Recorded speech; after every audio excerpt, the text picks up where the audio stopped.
Out of the Dust, page 137. Snow. Had to check yesterday morning to make sure that was snow on the ground, not dust. But you can't make a dust ball packed together and slam against the side of the barn and echo across the fields. So I know it was snow. March 1935. Page 138, Night School. My father thought maybe he ought to go to night school, so if the farm failed, there'd be prospects to fall back on. He's starting to sound like Ma. The farm won't fail, I tell him, long as we get some good rain. I'm starting to sound like him. It's mostly ladies in those classes, he says. They take bookkeeping and civics and something called business English. I can't imagine him taking any of those things. But maybe he doesn't care so much about the classes. Maybe he's thinking more about the company of ladies. I'll bet none of the ladies mind spending time with my father. He's still good looking, with his strong back and his blondie red hair and his high cheeks rugged with wind. I shouldn't mind either. It's dinner I don't have to come up with, 'cause the ladies bring chicken and biscuits for him. I'm glad to get out of cooking. Sometimes with my hands, it's hard to keep the fire, wash the pans, hold the knife, and spread a little butter. But I do mind his spending time with all those biddies. I turn my back on him as he goes, and settle myself in the parlor and touch Ma's piano. My fingers leave sighs in the dust. March 1935. Page 140, Dust Pneumonia.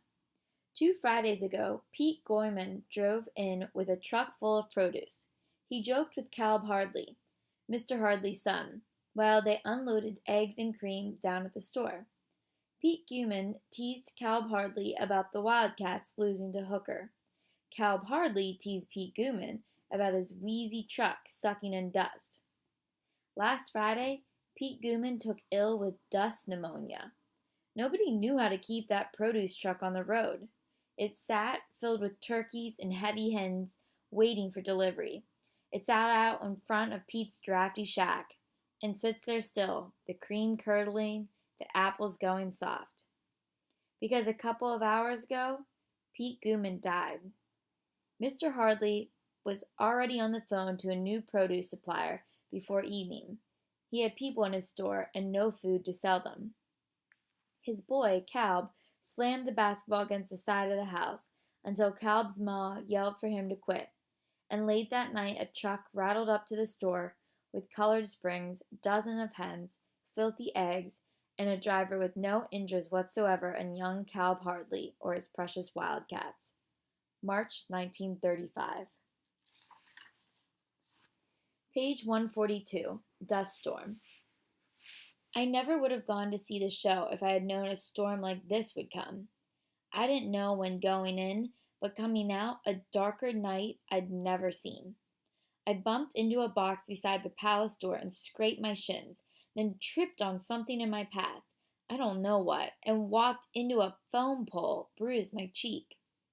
The first car that I met was sideways in the road. Bowed down, my eyes near shut, trying to keep the dust out. I saw his headlights just before I reached them. The driver called me over, and I felt my way, following his voice. He asked me how I kept the road. I feel it with my feet, I shouted over the roaring wind. I walk along the edge, 1 foot on the road, 1 on the shoulder. And desperate to get home, he straightened out his car and straddled tires on the road and off and slowly pulled away. I kept along. I know that there were others on the road. From time to time, I'd hear someone cry out. Their voices rose like ghosts on the howling wind. No one could see. I stopped at neighbors just to catch my breath and made my way from town out to our farm. Everyone said to stay, but I guess my father would come out to find me if I didn't show, and get himself lost in the raging dust and maybe die, and I didn't want that burden on my soul. Brown earth rained down from sky. I could not catch my breath the way the dust pressed on my chest and wouldn't stop. The dirt blew down so thick it scratched my eyes and stung my tender skin. It plugged my nose and filled inside my mouth. No matter how I pressed my lips together, the dust made muddy tracks across my tongue. But I kept on, spitting out mud, covering my mouth, clamping my nose, the dust stinging the raw and open stripes of scarring on my hands, and after some 3 hours, I made it home. Inside, I'd found my father's note that said he'd gone to find me, and if I should get home, to just stay put. I hollered out the front door and the back. He didn't hear.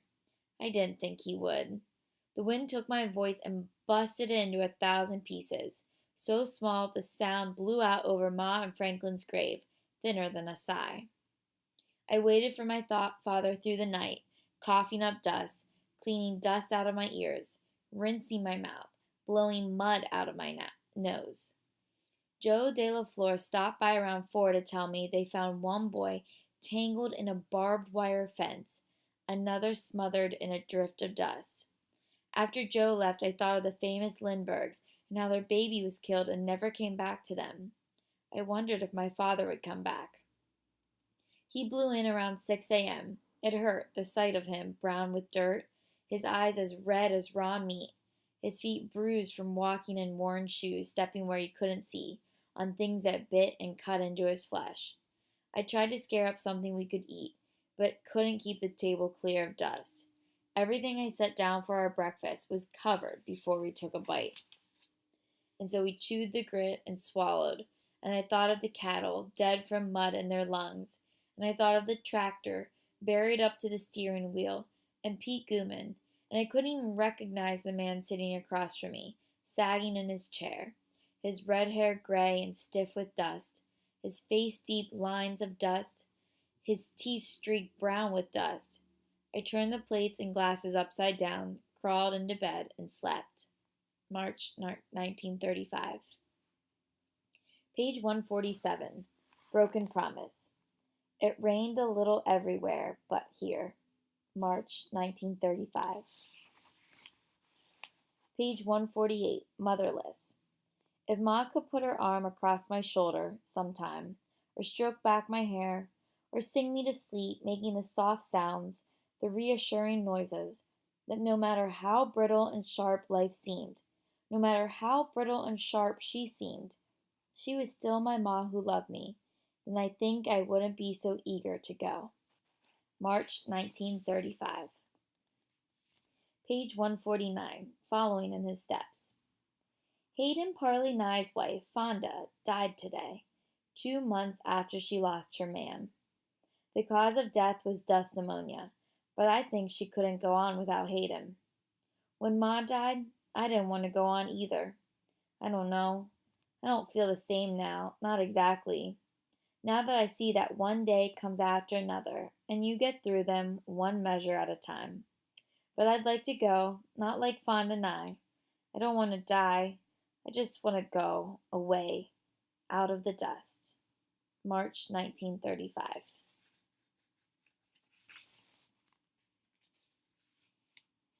Spring 1935. Heartsick, page 153. The hard part is in spite of everything, if I had any boy court me, it'd be Mad Dog Craddock. But Mad Dog can have any girl. Why would he want me? I'm so restless. My father asks what's going on with me. I storm up to my room, leaving him alone, standing in the kitchen. If Ma was here, she would come up and listen. And then later, she would curl beside my father, assure him that everything was all right, and soothe him into his farmer's sleep. My father and I, we can't soothe each other. I'm too young, he's too old, and we don't know how to talk anymore, if we ever did. April 1935. Page 154, Skin. My father has a raised spot on the side of his nose that never was there before and won't go away. And there's another on his cheek, and 2 more on his neck. And I wonder why the heck is he fooling around? He knows what it is. His father had those spots too. April 1935. Page 155, Regrets. I never go by Arley's anymore. Still, every week he comes to school to teach, and sometimes I bump into Vera or Miller Rice or Mad Dog. They are always kind. They ask after my father. They ask how my hands are feeling. I cross my arms in front of me, tight, so my scars won't show. These days, Mad Dog looks at me, halfway between picking a fight and kindness. He walks with me a ways some afternoons, never says a word. He's quiet once the other girls go off. I've had enough of quiet men. I ought to keep clear of Mad Dog, but I don't. April 1935. Page 156, Fire on the Rails. I hate fire. Hate it. But the entire Oklahoma panhandle is so dry, everything is going up in flames. Everything too ready to ignite. Last week the school caught fire.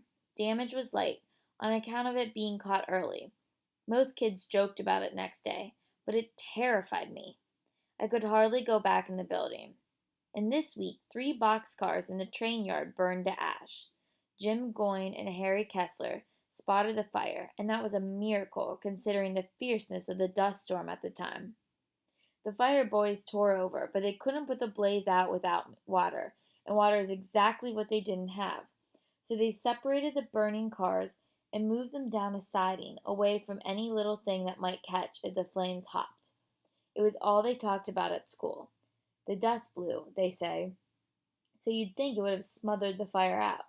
But the flames, crazy in the wind, licked away at the wooden frames of the 3 boxcars, until nothing remained but warped metal and twisted rails, scorched dirt, and charred tires.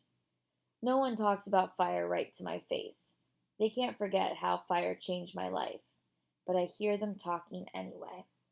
April 1935. Page 158, The Mail Train. They promised through rain, heat, snow, and gloom, but they never said anything about dust. And so the mail got stuck for hours, for days, on the Santa Fe because mountains of dust had blown over the tracks, because blizzards of dust blocked the way. And all that time, as the dust beat down on the cars, a letter was waiting inside a mailbag. A letter from Aunt Ellis, my father's sister, written just to me, inviting me to live with her in Lubbock. I want to get out of here, but not to Aunt Ellis, and not to Lubbock, Texas. My father didn't say much when I asked what I should do. Let's wait and see, he said. What's that supposed to mean? April 1935.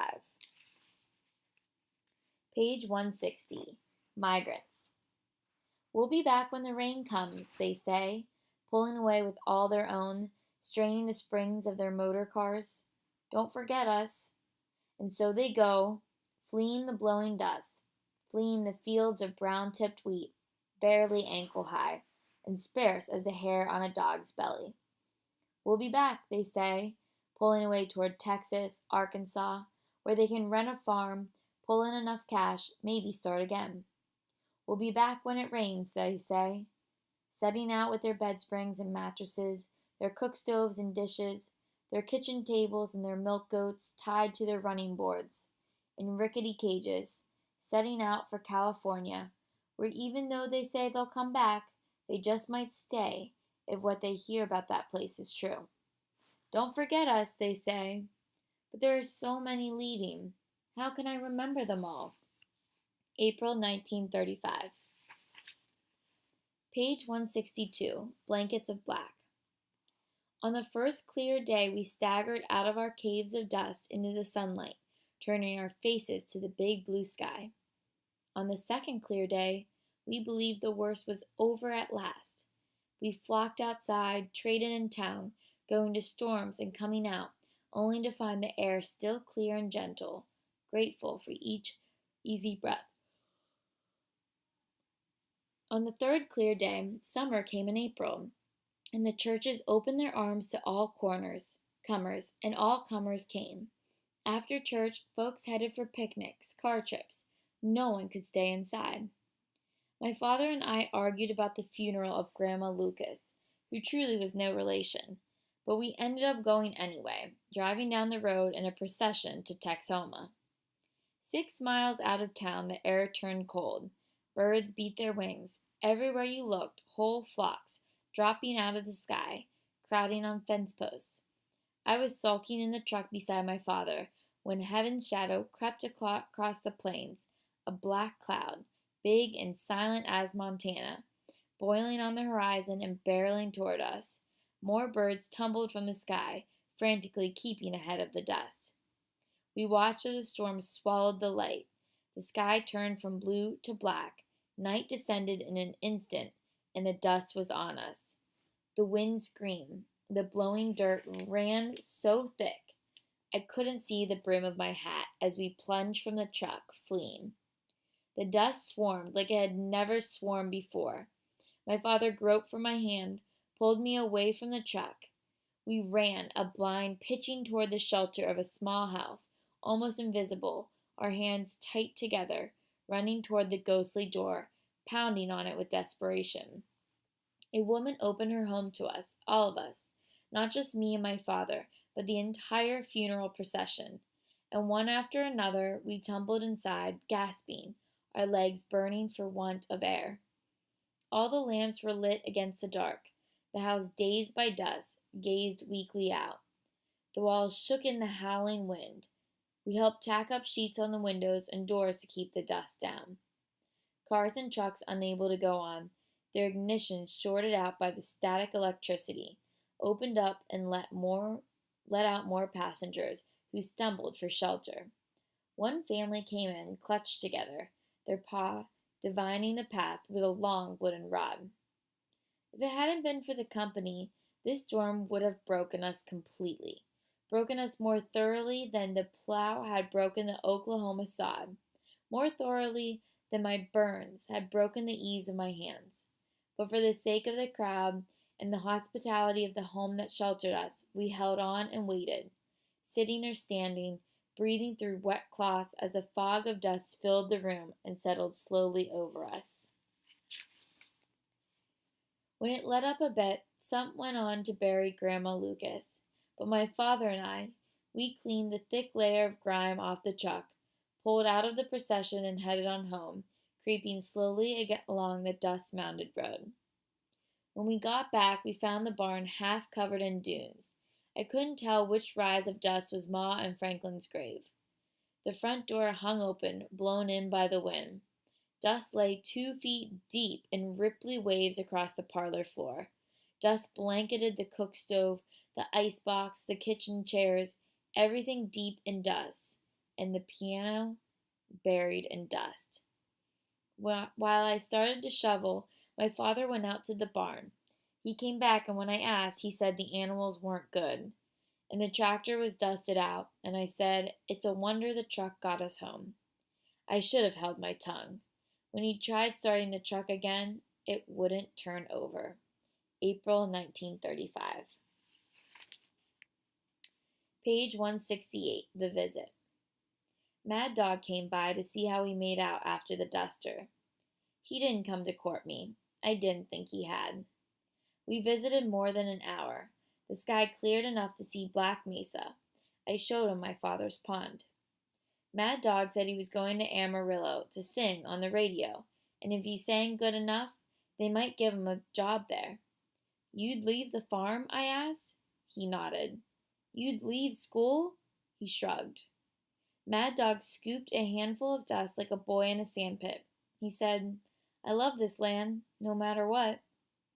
I looked at his hands. They were scarless. Mad Dog stayed longer than he planned. He ran down the road, back to his father's farm when he realized the time. Dust rose each place his foot fell, leaving a trace of him long after he'd gone. April 1935.